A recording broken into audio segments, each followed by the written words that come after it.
একটা ছোট মাছ এর নাম হচ্ছে রয়না মাছ। মাছটা খুবই ভালো খেতে।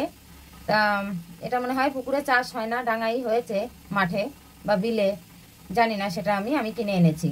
তাই এটা দিয়ে আমি একটা ভুনা টাইপের করব। এই মাছটা আমি ভাজবো না, না ভেজে একদম কাঁচা তেল, পেঁয়াজ, রসুন, আদা, জিরে বাটা, কাঁচা লঙ্কা দিয়ে মেখে একবারে আমি কড়াইয়ের মধ্যে বসিয়ে দেব। আর তার মধ্যে একটু সবজিও দিয়ে দেবো, শুধু মাছ দেবো না। এই দেখো সবজিটা আমি কেটে নিয়েছি, বেগুন, আলু আর পেঁয়াজ কলি, এটা দিয়ে আমি মাছটা করব। তা দেখতে থাকো তোমরা আমি কিভাবে করি। এখানে আমি আদা আর রসুন এই যে বেটে নিয়েছি, আর পেঁয়াজটা আমি ঘষে দিয়েছি, বাটিনি। আর এখানে জিরেটা বেটেছি, এই যে 1 চামচের মতো জিরে নিয়েছি, আর হচ্ছে 4টে কাঁচা লঙ্কা নিয়েছি। এবার কাঁচা লঙ্কা আর জিরে একসাথে আবার বাটবো, বেটে আমি ওর মধ্যে দেব। দিয়ে দিচ্ছি এবারে নুনটা আমি বেশি দিলাম, যেহেতু আমি সবজি দেবো এর মধ্যে। আর 1 চামচে হলুদ দিলাম। এটা দিয়ে আমি আর এর সাথে দেব তেল, কাঁচা সর্ষের তেল আমি দিয়ে দিলাম একটু বেশি, কারণ আমি তো এতে কোনো ফোড়ন টোড়ন কিছুই দেবো না, একবারে কড়াই বসিয়ে দেবো, তার জন্য একটু বেশি তেল দিতে হবে। এখানে আমি বসিয়ে দিয়েছি কড়াই, একদম কড়াইটা একটু হালকা গরম হয়েছে। আমি এবারে মাছগুলো দিয়ে দিচ্ছি।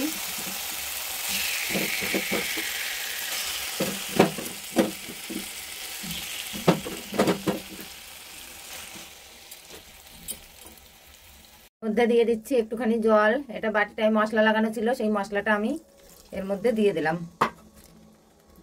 এবারে আমি গ্যাসটা একটুখানি বাড়িয়ে দেব, বাড়িয়ে দিয়ে আমি সবজিগুলো দিয়ে দেব।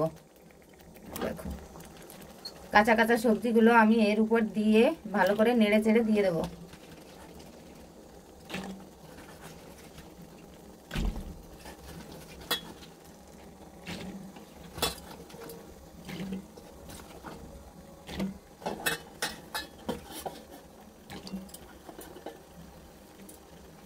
সব সবজিগুলো দেওয়া হয়েছে আমার। এবারে আমি এর সাথে উল্টে পাল্টে একটু মিশিয়ে দেব।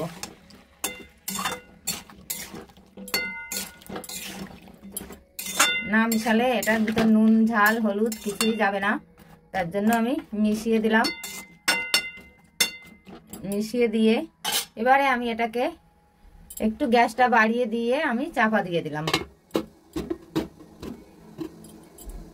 5 মিনিট মতো বাড়ানো থাকবে গ্যাস, তারপরে আমি কমিয়ে দেব। কমিয়ে হয়ে গেছে 5 মিনিট, তা আমি একবার উঁচু করে দেখে নেব যে কি হচ্ছে।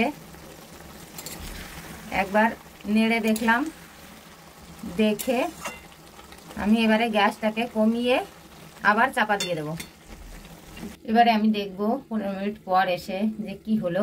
ওই দেখো জল বেরিয়ে একদম ভরে গেছে, তাও সবজিগুলো সিদ্ধ হয়ে গেছে মনে হচ্ছে। হ্যাঁ, সবজিগুলো সব সিদ্ধ হয়ে গেছে, আর আমার মাছগুলো সুন্দর হয়ে গেছে। কিন্তু জলটা আর একটু কমে যাবে। আমি আর একটু এবারে গ্যাসটা বাড়িয়ে দেব, যাতে জলটা কমে যায়, মাখা মাখা হবে একদম। আর হচ্ছে আমি এর মধ্যে এবার হালকা অল্প একটুখানি গুঁড়ো গরম মশলা দিয়ে দেব, অল্প অল্প, কোনো মতে, যেহেতু পেঁয়াজ দেওয়া আছে, পেঁয়াজের সবজিতে একটু গরম মশলা দিতে হয়।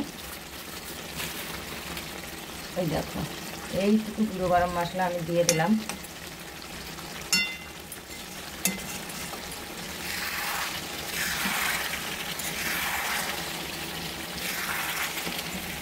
দেখো কত সুন্দর হয়েছে, মাছগুলো আমার একদম গোটা গোটা আছে, আর সব সবজিগুলো গোটা গোটা সিদ্ধ হয়ে গেছে।